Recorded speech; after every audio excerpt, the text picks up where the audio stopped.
Are you haunted by words that have been spoken to you or over you? Well, that's kind of the series that Pastors Joe and Cathleen have dove into, which is difficult people. And today we're going to talk about the first in the series, which is critical people. So Pastor Joe gave the first part of the message, and that was the wrong responses to critical people. But in the second half, Pastor Cathleen is going to join us, and she's going to give us the right answers on how to deal with critical people. So we're going to answer some of those questions. Very insightful, helpful stuff if you ever have to deal with critical people, or if you've had words spoken over you that have haunted you since childhood or for a really long time. And so we're going to dive into that. My name is Mike, and this is my co-host. I'm Meg, and I'm really happy to be co-hosting this podcast with Mike. And today our first guest out of the two is Pastor Joe Parks. Hello. It's good to see everybody. Glad you guys are hanging out with us today as we learn how to deal with difficult people. God's way. Yeah, so not our way. You as a pastor don't have to deal with difficult people, No, do you? I haven't. No. Just staff. At all? Just staff. Why'd you look at Meg when you said that? What? I wonder why. Yeah, we all deal with difficult people. Yeah. Everybody. As you can see here, we're all real close friends here on the Open Ended Podcast, so we like to joke around with people. I'm sure Joe doesn't really have anything against Meg, but so Pastor Joe, you gave us 3 wrong responses to dealing with critical people. Well, 2 of them, but I'll give you an extra one if you want. Well, you can always give me an extra one. Yeah. Wrong responses to dealing with critical people. We have critical people in our lives, right? And we have to figure out how do we respond to them. What's God's way to do it? Because if we're going to be Christ followers, we need to be able to follow what his word says and how he wants us to interact with people. Because what's he tell us? He says we have to love him, and then what? And then love others. And there are some people in our lives we don't love that much, right? And it's for all kinds of different reasons. And so trying to follow through with that and God's way of how do I handle this difficult person, difficult situation, and we see what his word says, and he leads us down that path, because the most important thing is the other person. And then remember all the way back to the beginning of your podcast of how much of this is spiritual warfare, but we get so caught up in the flesh. And so those are the wrong responses. The wrong responses are absolutely when we get caught up in the flesh. And the first way, I think, for a lot of people anyway, the first response is to fight. Like somebody criticizes you, somebody starts, just torching you for whatever. And the first thing that you want to do is stand up and defend yourself and to talk back to them. And we have this longing to really just we want to throw down, right? We just want to throw down and be like, dude, you don't know what you're talking about. That's a bunch of, stuff. And we see that happening all the time. All the time we get caught up in that. Even Christ followers get caught up in that, in the flesh, in defending themselves and wanting to push back on the negative, critical things that come their way. And not constructive criticism, right? Which I think Kathleen gets into that some more, but not dealing with constructive and being able to handle that and listen to it because you know that the person that's criticizing you is doing it out of care and love, and they want you to be better. They want what they're doing together to be better, more effective and efficient. And so when there's constructive criticism, that's one thing that we have to learn how to handle. But when it's negative, harsh, hurtful, when they belittle you, right? That was kind of some of the stuff we talked about. Like to belittle someone means to belittle. Like you're just insecure in yourself, which we could talk about that in a minute about what those things mean. But the first thing that we want to do is fight. And that involves a roundhouse kick to the people that don't that don't go align with what we were saying. Yeah. Well, if I could, yeah. If I tried to spin around and kick somebody, I would just fall down. The way that I make noises when I get up from somewhere these days, I think I might be right there with you, because I might think I can still do a roundhouse kick, but I don't know if it's gonna happen, right? Aren't those the noises that they make on video games? I was like, "Hey, ho!" Yeah, And so that's what I sound like when I just get out of the chair. Jeez. What happened to our youth, brother? I don't know. I just snuck away from us. Faded. Hey, you made a good point though about criticism, and the most perfect person ever to walk this earth, Jesus. He was criticized a lot. Yeah. And he was perfect, absolutely perfect. And people still found things to criticize him about. Yeah. It's insane to me. So fallible people like us. You will never please everybody. Yeah, exactly. It will not happen. Fallible people like us have a lot of criticism to come.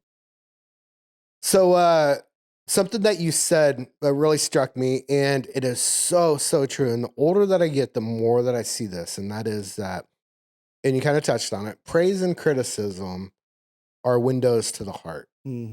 If you want to see what somebody's about, like I judge Meg on this all the time too. If you want to know what somebody's about, just look at the type of things that they praise or they compliment, or like you gave us some examples, and I'll link the sermon to you at the end of this one. But you gave some examples of motorcycles, or like I love Corvettes. Yeah. So car guy. Yep. People that I always given Meg compliments on the way she sings. I just think that it's wonderful. So some of those windows are one that I truly appreciate. People's talents or God's gifts, but also like I love cars and I love music and I love your humor. You and I send videos back and forth to each other constantly, and it's all just dad joke stuff. Of course. Expect nothing less. So, I love that I can see that you're just full of humor and you're lighthearted and you're a good, happy guy to be around. And I think that's joy. Yeah, joy. I think that's why we get along so good together, because I'm the same way. So any other wisdom or insight that you can put into there with the windows into the heart in people? Yeah. Yeah, you summed it up really well. I should just preach your next message. Let's go. Praise reveals what you value the most, right? Like you were talking about Meg, and I do that a lot with her just because of her leadership skills and her abilities too. Yeah, she sounds amazing, but there's so much more. There's so many more depth and layers and levels that she takes it to. So yeah, you can do that. Like I appreciate and value strong leadership. And so I'm going to talk about that. Those are things that you value in your life, are the things that you're going to praise and lift up.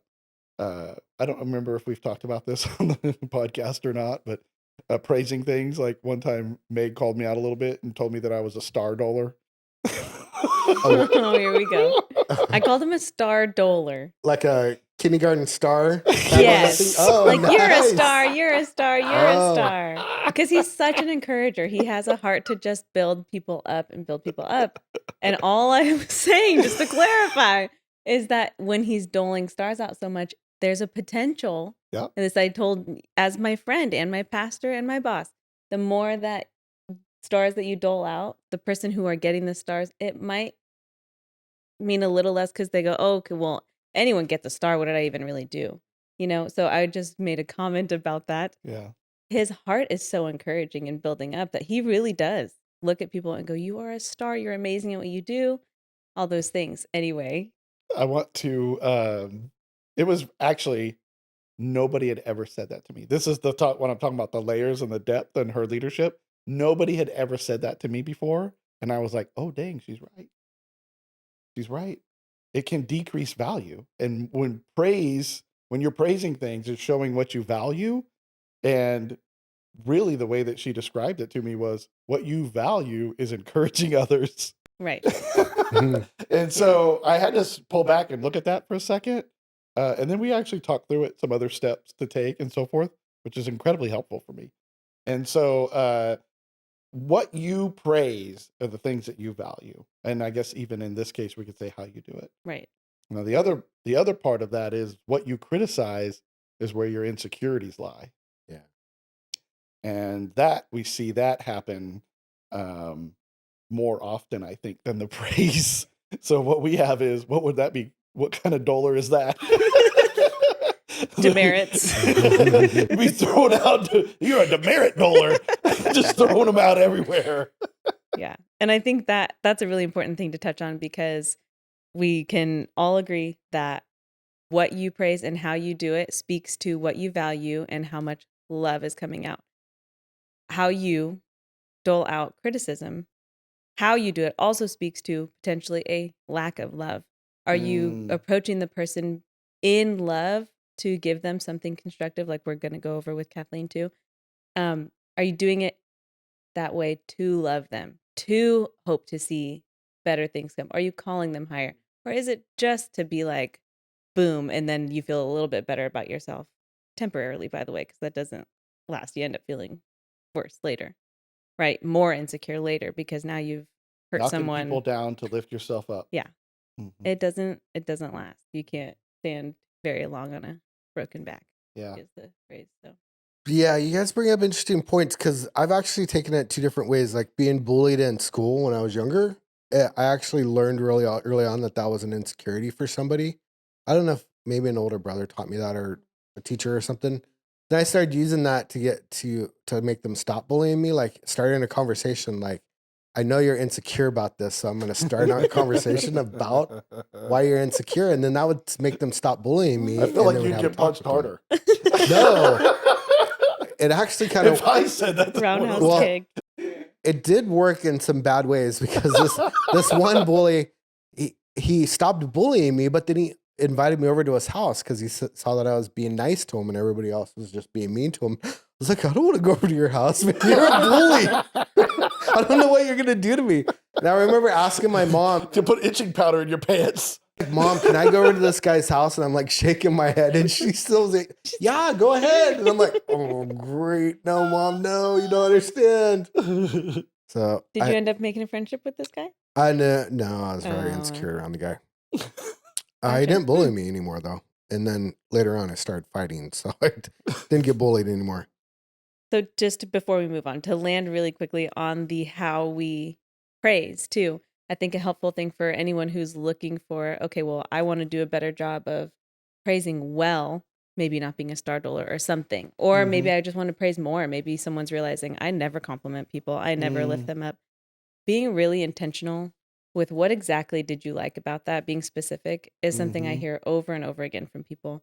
Is I don't want a generic good job or good work. I want to know, what did you like about it? Right. And getting that detail really lets someone know that you saw them and you saw the intention that you put into that thing that they're complimenting. And I want to share that here for anyone who's like looking for ways to do that better. Is I hear that over and over, and I agree with. I send out texts to people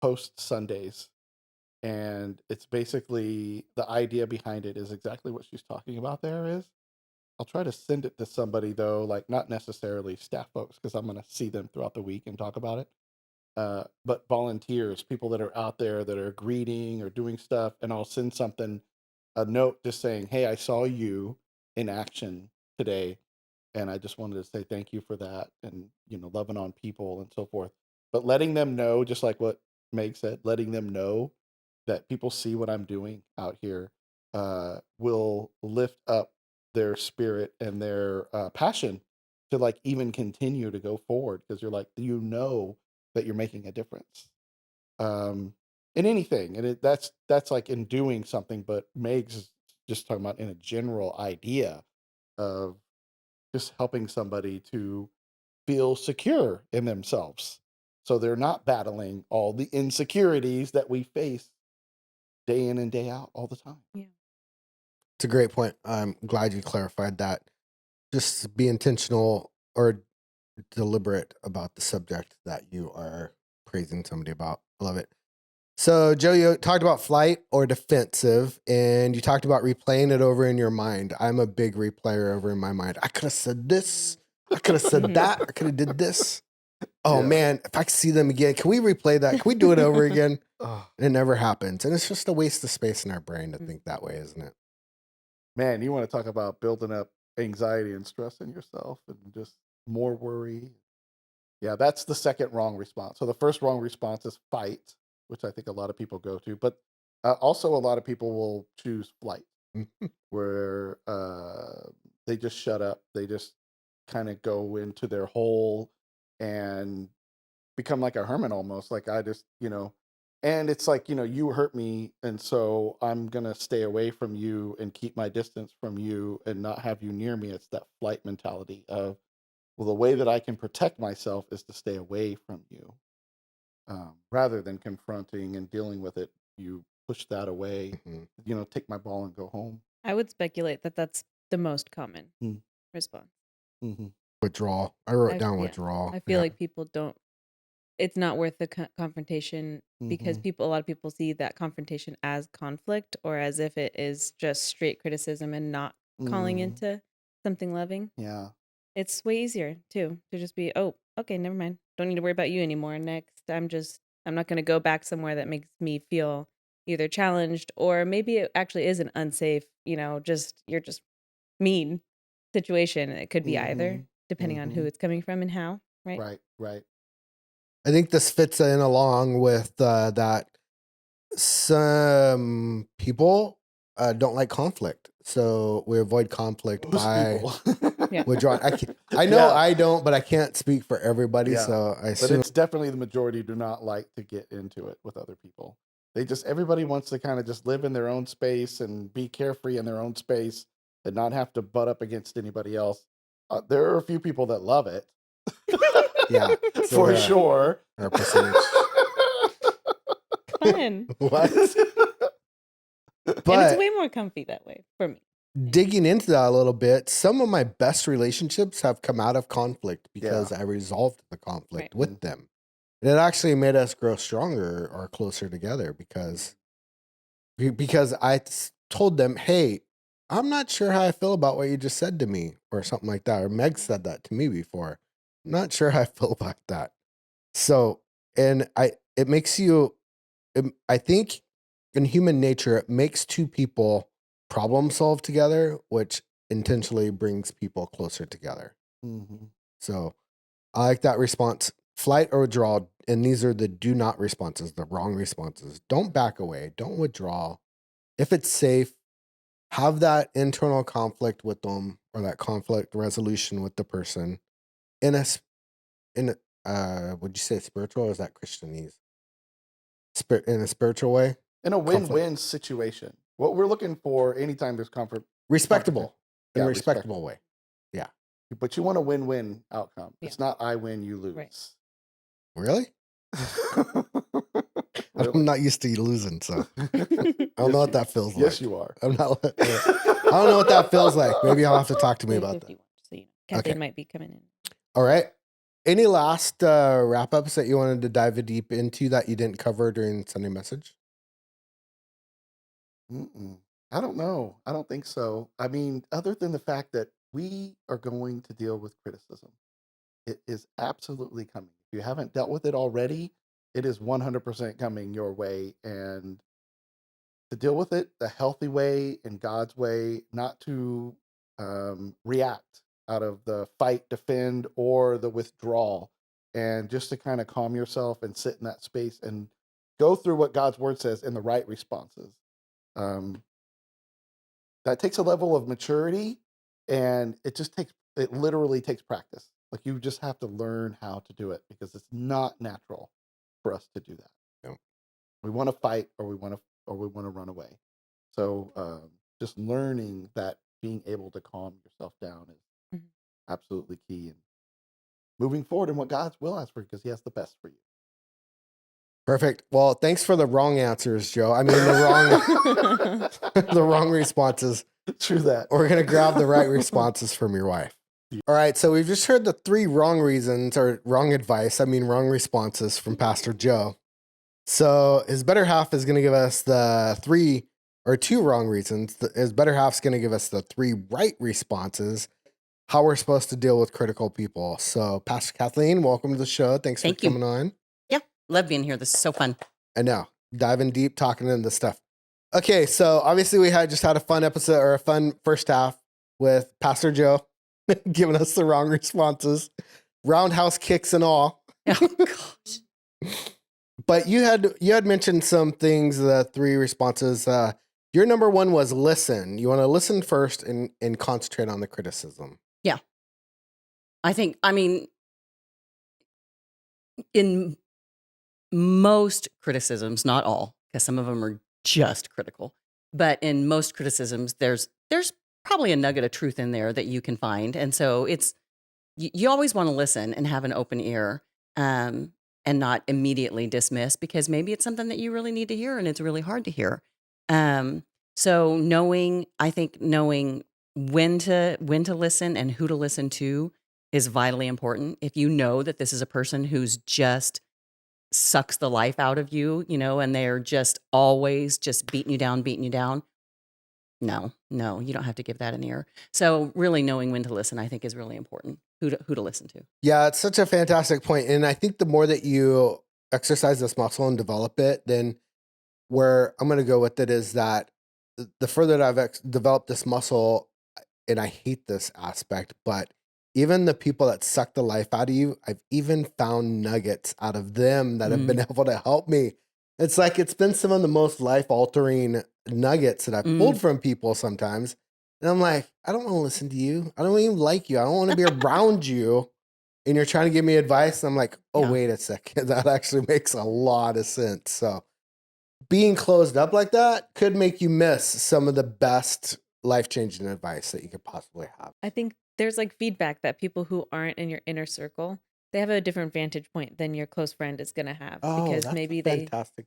That's see true. you differently, right? They have a lot more forgiveness and grace and mercy for you because you love each other and you're in a whatever kind of relationship Right. with them.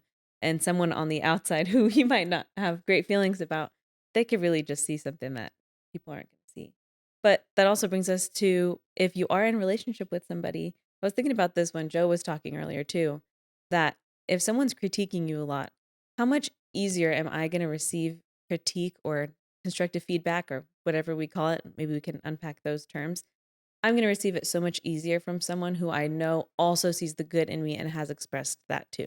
If someone praises me, I can so much more easily receive Yep. when they're like, hey, this thing that you're doing, or hey, when you go about it like that, really is not going well, or whatever. Or how you tell me sometimes, hey, maybe don't use that word.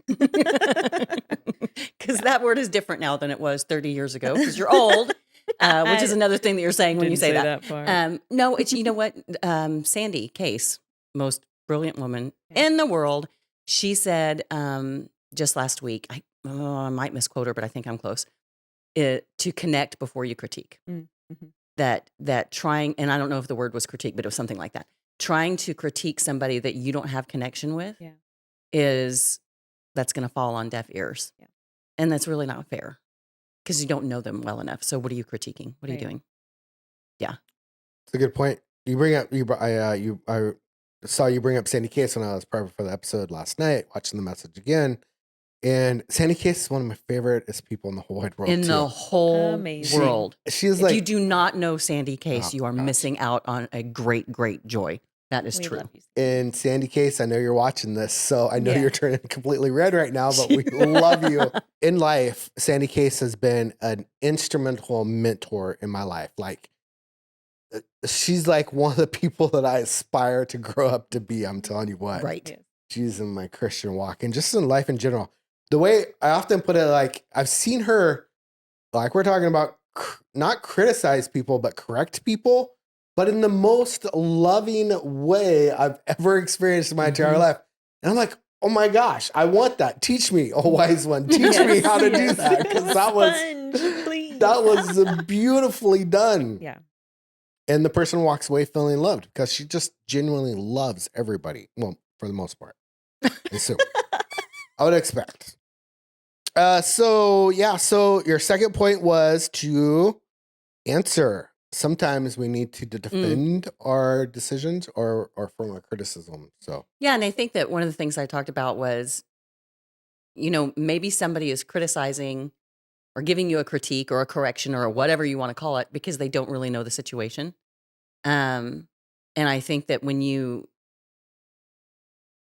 there are times when you say, I need to give you a little bit more information on that because I don't know that you're seeing the full picture. Uh-huh. And I think that's fair. I think that, that you really need to do that. I know when my daughter Allison was really not doing well and she had been bed and wheelchair bound for a while, there were people at work who just didn't really understand how bad this was and that she needed medicine, every 4 hours. We had to prep for that medicine an hour before. So like I'm going into work at 5 o'clock in the morning because I have to be back home at 8 o'clock and then back to work and then back home at noon. And so people are like, there were people who were critical, like, where's Kathleen? She's not, I go to her office, she's not there. I don't know what's going on. And so there came a point where we really had to say, okay, staff, you need to really understand the situation. And I even had my direct report, the person I reported directly to, finally just said to me one day, can I go to your next doctor's appointment with you? Because I really want to understand how to help you. Because they just didn't, until they saw it, until she saw what we had to do just to get her Right. down the stairs in the car. I mean, it was an all day thing to Yeah. go to a doctor's appointment. At that point, she fully understood and made sure that everybody else did too. And it was huge, but she needed more information That's really good. and I needed to not be offended. Yeah. Yeah. I think something I can speak to on the other side, like you had someone, thank God, who was like, I want to see this. Let me come beside you and help express to the other people how important this is that they're not seeing this. Like I've been in a situation where I was being like things were being said that weren't true about me and they were critiques and I know that they're not true. And I went to Sandy Case and was like, what do I do? Because I feel the need to just walk up to the Punch him in the people face. who that is being told to and say, it's not true. It's not true. Yeah. And her prayerful advice to me was to wait. God brings everything to the light. And in that situation, that particular situation, that was my answer, was to wait and not rush to my own defense and Right. say, hey, that's not true. This is so wrong. This is totally messed up. And I did. And all of those things came to light and it all got dealt with in the way that I really feel good. like that needed to divine timing. And it wasn't mine to control or manipulate. And that was a big moment. I think a big life lesson for me was sometimes the Yeah. answer is silently waiting. Sometimes it's not That's really good. defending and Should have told me that before the message. I'd have put that in there. There's been a few times where they've said you should have told us before we give our message. We just need to be in their prep sessions, Yeah, I right? think so. And giving them advice. Mhm. And I would like to point out that both you and Pastor Joe have said that Meg has given you advice on correction so far. in the what 16 months that you guys have been here facing her, you've corrected both your pastors. Listen. This is how you know it's a safe, loving relationship. It is, yeah. That this is a dual Yeah. way, and they are two people I would accept feedback, critique, whatever from immediately. Well, I haven't had to correct Pastor Kathleen yet, but Pastor Joe I've corrected so many times. My God. All day All long. that- all that day poor long, guy. friend. Hey, No. that's also Joe and Kathleen welcome it. They say, tell us Yeah. what. We'll hear Indeed. it, and Yeah. you're not gonna, they're a safe place to. You both are really accepting, and Pastor Joe and I have become pretty good friends, so we joke around with each other a lot, or we do get into some serious. We believe it or not, we do get into some serious discussions once in a while, and we talk Just want to about be a fly on the wall. I know. serious topics. Could be entertaining. If well done is actually the correct way to cook meat, or if it's medium rare. Oh, That's goodness. our deep discussions. Very deep. They're serious. No, but getting back to it, reel it in, back to the seriousness. So giving an answer, I want to be clear though, that it's not being defensive. No, it's informing. Yes. So Yes. there is a very big difference. And there's a big difference in the way that that's delivered. Correct. Yeah. I mean, one is obviously defending oneself, and one is conversational and welcoming an interchange and a conversation. Yeah. for sure. And we're saying that there's a time for that. It's not always that the answer is, well, you don't know everything. Mhm. It's sometimes you have to look That's- at the situation and go, oh, okay, they're coming from a place where there's a huge detail that they are missing. Mhm. It's not always that. Sometimes people have just enough for you to be like, okay, that Yeah. might be true. And even if they don't have all the details, I Mhm. can still glean. And I want to tell you guys that when I edit these, I seriously sit here and laugh at us. I mean, we are just have such a good time in these that I'm laughing at our own jokes. Yeah. It's our own We're pretty episode. It's the funny. craziest thing. She said we're pretty funny. We are pretty funny. Okay, point number 3 was to dismiss invalid criticism of overly critical people. And that goes along with people being, or it being unhealthy people. Yes. Yes. Overly critical people Mm, are often in a place of ill health themselves. You know, you've heard hurting people hurt people, Mhm. healed people heal people.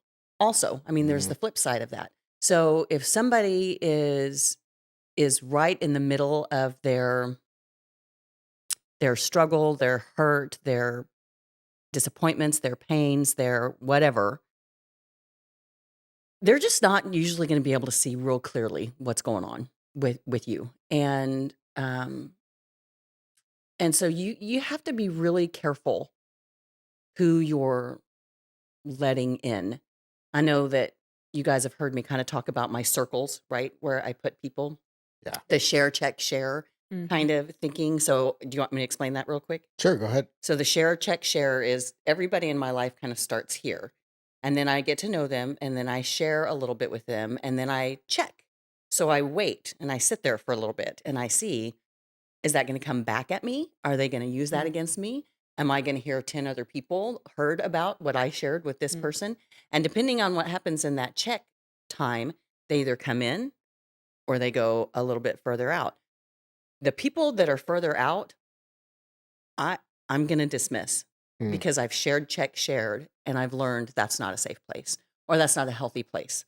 Or they really can't speak into this part of my life because this is a part of their life that they struggle with.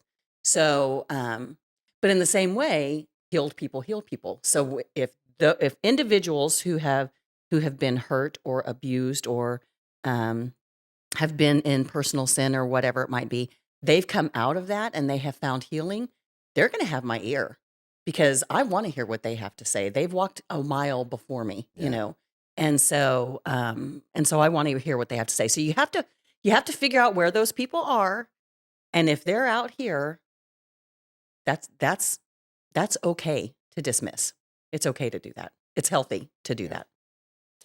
You made another good point, which is somebody that is in bankruptcy and can't pay their bills and is in huge credit card debt. You're not going to take financial advice from.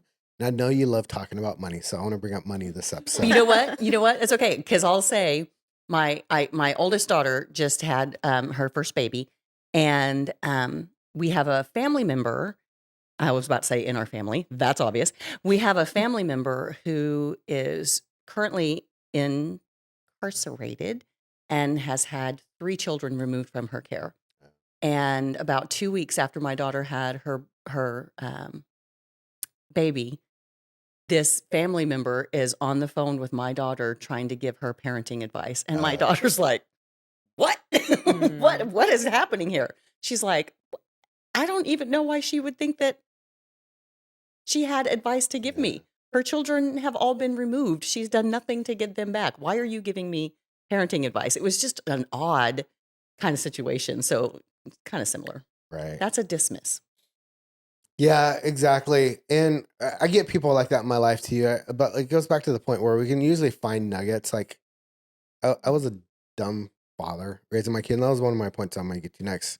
I wasn't a very good father raising my kids, but I knew the right practices to do. I just didn't implement them myself. So like people might look at me and be like, dude, I don't want father advice from you. But I'm like, no, look, I did it wrong, so I know how to do it right. Trust me, I'm going to give you that Right. advice on how to do it right. But going along with that, like for me, and I think this will hit home with a lot of fathers in our audience, is that so and I experienced this growing up with my dad, and I did it to my kid. And, when he was 10, 9, 10, 11, 12 years old, if he was working out in the yard with me doing something, I would expect him to do it like I was able to do it and not let him do it to the satisfaction of being a 12-year-old or a 10-year-old or whatever. Like trying to pull the lawnmower cord. And I'm like, what? You can't pull the lawnmower cord? Well, it's a piece of cake for me, but he's a little guy, he doesn't have the big muscles or whatever to pull the lawnmower cord. So really, for the fathers out there, take a beat, step back, recognize the age that they're at and whatever they were able to do that XYZ task at for the age appropriate satisfaction that they were done at, not And at celebrate it. your level, right? Yep. Yeah, absolutely. So those are on some unhealthy patterns that can be corrected from unhealthy people. For sure. We can look at those and correct those.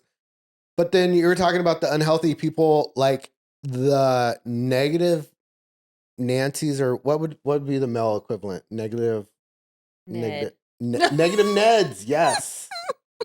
So negative Nancy's, negative Neds in my life. It's like, I walk away from some of those conversations and I'm like, good Lord, did I just run a marathon or something? I feel depleted exhausting. after Yeah. being around you.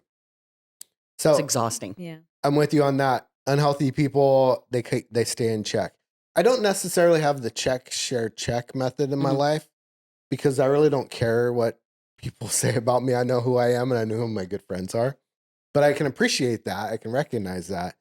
But I'm pretty easy on recognizing when, like, pretty fast that you and I was going to say you and Kathleen, you and Joe were honest, good-hearted people that were going to be good for my life, right? And I knew you were going to have some probably character defects or flaws. I mean, not all of us are We all do. perfect. Yep. But I knew for the most part, you were going to increase the value in my life and in my friendship. So I took you guys on pretty easily.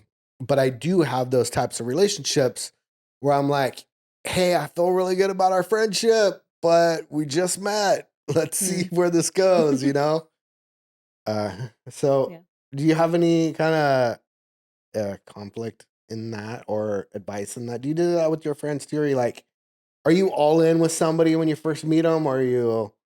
No, I'm with Kathleen on that one. And I thought when you said that right now, I wonder if it's kind of an intrinsic need that women maybe have more than men to check trust. I was just thinking the same We thing. need trustworthiness, and you don't just know because people can be really deceiving, or they don't mean to can. be, and you just pegged them totally wrong Yeah. and thought, "Ooh, I totally misread that person," or I really thought I could trust them because they gave Right. me good feelings the first time I met them or something.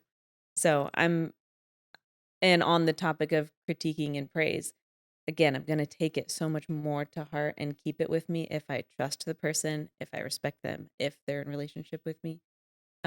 While still gleaning nuggets from people who maybe have a different vantage point, but it just means so much and it expresses love to me if someone who loves me and that I trust and who has gone kind of through that process with me is giving me that. I'm really going to take it and go, they wouldn't be telling me this if they didn't want me to be my best self, you know? Right.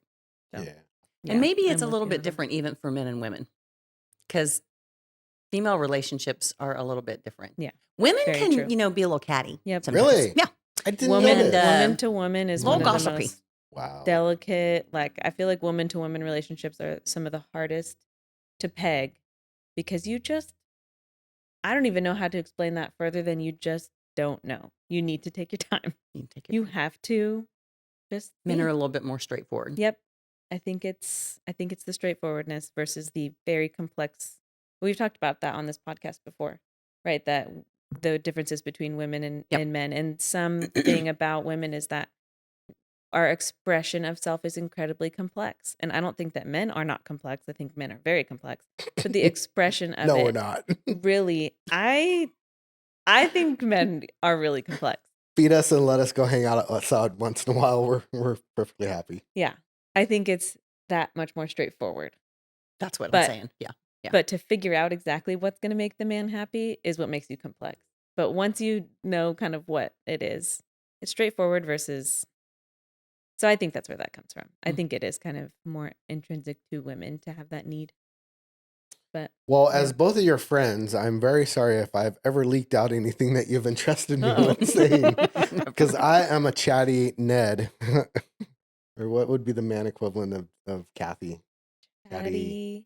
Carl. I Chatty was gonna say Chad. Carl. Chatty Carl. But Chad is way better because of Chatty the Chad. Chatty Chad? Yeah.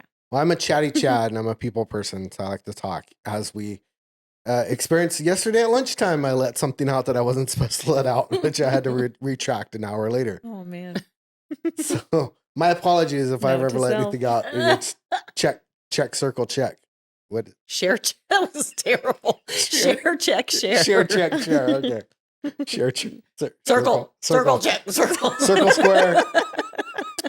X. Stop. You're digging. Stop digging. It's getting deeper. All right. I love it. I love your messages. Both you and your husband are very practical. You're giving us very practical applications and relating them to the biblical principles and where it's written in God's word.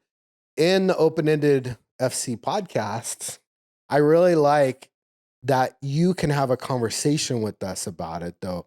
I feel like when you're writing a message, you're just writing a message to the congregation. Right. But here, you can sit down and you can bounce it off of us, and we can give our honest answers and our experiences and stuff like that. And that's really why we're doing this podcast, is so we can go deeper than just you preaching to the congregation. Right.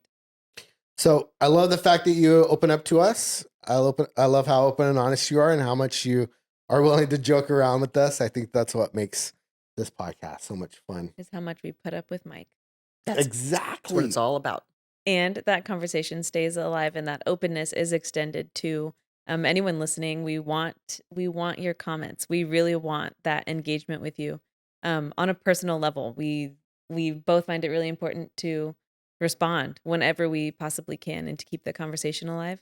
So it goes beyond what this video snippet has included. It's not over. Let's keep talking about it. That's right. And some of the ways that you can do that is we have an email address, openended@eurekafacecenter.org, or you can put it in the comments if you're watching on YouTube. And I promise we'll get to the comments. It takes us a while. I'm horrible at writing comments. Meg wants them written a certain way. And so I have to run them past her first. I'm very, so if you ever get a comment from the Open-Ended podcast and it uses the I or me or anything like that, that's me responding to you. And Mike got some criticism from me. I did. From using a business account using I statements and me statements when Yes. it's not Mike's personal account It's saying, not. I think this. It's not. And that was good criticism, but Mike just doesn't know how to. I failed English all 4 years, 5 years, however long I went through high school. So You're plenty 4 literate. years, 5 You're years. plenty literate and My well 7th spoken. year of high It's school. business social media there you go. that's on the brain. So I see your comments. I read them. I just don't reply to them because I need to write them correctly, apparently. But yeah, did you guys know that I didn't graduate high school until I was 23? Did not know that. Dropped out sophomore year and went back Did you at really? 23 and finished. Oh, I'm so glad you Adult went school. back. Yeah, me Wow. too. With finally. a diploma or a GED? Diploma. I went back to adult high school, whatever they call that. That's cool. Yep, exactly. I'm glad I did too. I was the first one in my family that never graduated high school. Jeez. Too much information. X, stop, Mike, stop. You're digging. Hey, we've all got Yeah, some crazy stories in our past, yeah, exactly. for sure. All right, that about does it for That does it? Do you see why he can't write the comments? I'm gosh. just kidding. I'm just kidding. It's been a couple of days, let me tell you. What did you guys have any finishing remarks that you wanted to end up with? I don't think We're so. good. Perfect. Thank you so much for giving us the right answers Yes. to our Always difficult count on people. Joe to give you the wrong stuff. And I he'll give love you the it. right stuff. Yep, exactly. All right, everyone. Thanks for tuning in, and we will finish. We're going to finish this series out. I think it's a 5-part series on dealing with Yes. difficult people. Yes. Which I think is really relevant because we all deal with difficult people in our lives. So stay tuned, and we'll be posting the next episode soon. Bye. What did you just do? Finger gun? That is awkward.